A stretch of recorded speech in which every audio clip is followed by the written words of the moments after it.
Hello, speech and debate judges. My name is Aiden Heslin and I am representing Francis Howell. My question was, does a moderate Republican have a chance in the 2024 primaries? And my answer to this is no.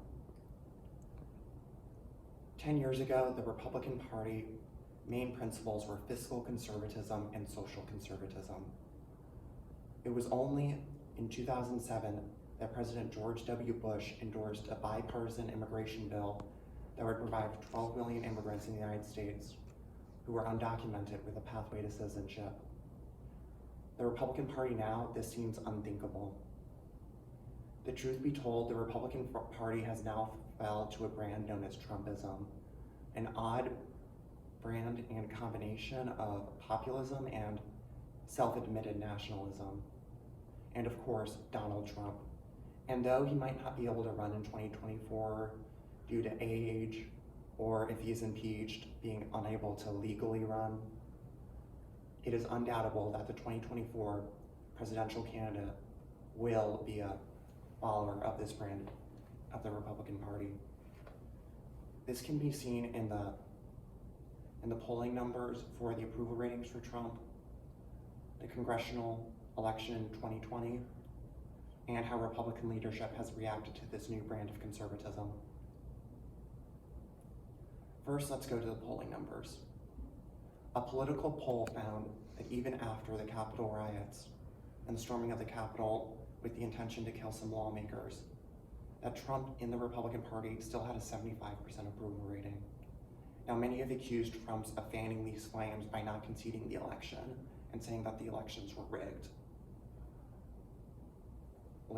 Now, to be fair, his approval rating before this incident was 83%. However, 75% is more than enough to win a primary in his election.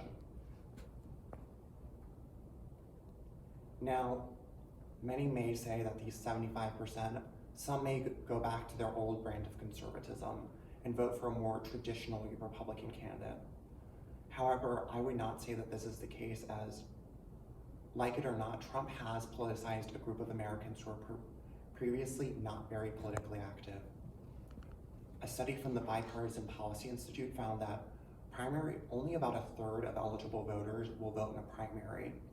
That means you don't really need to appeal to a wide group of independents, to moderates. You really only need to approve to your own group of people, and more importantly, you need to get them to show up to vote. Trump has ensured that a large group of Americans will always support him, and they will support whatever candidate supports him, he endorses. And this is far than enough to win a primary, almost albeit ensuring that a moderate Republican will not win the 2024 primary. Now let's move on to the recent congressional elections in 2020. Albeit Democrats still maintain the majority in the House, but this is not what I'm looking at. I'm looking at the new Republican congressional House members who unseated more traditional conservatives who might now be seen as moderates in the House elections. Most notably, Madison Cawthorn and the new representative from Colorado. To say these candidates were not ideal would be an understatement. Cawthorn had many allegations of sexual assault and tweeting a photo at Hitler's vacation house saying, "Always been a dream to be there." And the representative out of Colorado has supported support for the QAnon conspiracy theory, one in which Satan-worshiping pedophiles are now running the US government.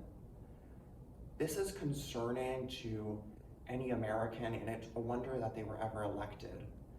But at the end of the day, they were elected because they are unabashedly supportive of Trump and his new brand of conservatism. Lastly, we need to look at how Republican leadership have reacted to this new brand of conservatism. In 2016, Ted Cruz was the epitome of old conservative values. He was a staunch fiscal conservative who was abhorred to Trump's policies that might involve raising the national deficit, and he was a candidate bred for evangelicals with unabashed social conservatism in an age when that seems to be dying out. But even now, however, in a mere 4 years, Cruz has become one of Trump's closest allies, flaming the flames of the idea that there was voter fraud in the 2020 election, and even into 2020 after the raiding of the Capitol, still supporting the president.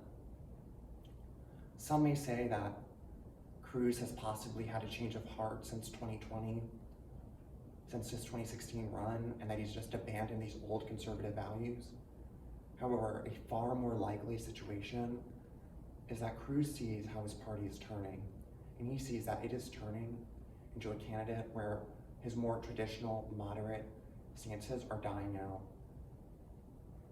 Cruz knows that for his political future, he needs to appear that he is a supporter of Trump, for his have any hope of having his political ambitions of seeing the White House as he was shown to have in 2016. We also see how Republican leadership have endorsed principles that are traditionally very unconservative principles to have. For example, within Trump's tenure, he has raised the national deficit.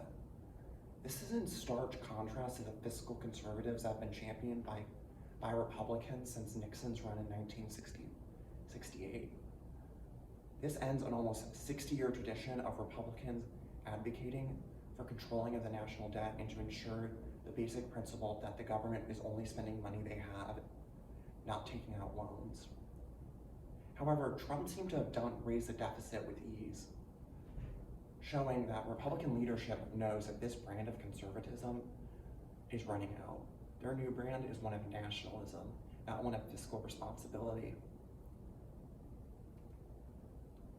In closing, a moderate Republican stands no chance in the 2024 Republican primary as seen by the polling numbers, congressional elections, and the response of Republican leadership to Trump. Thank you for your time.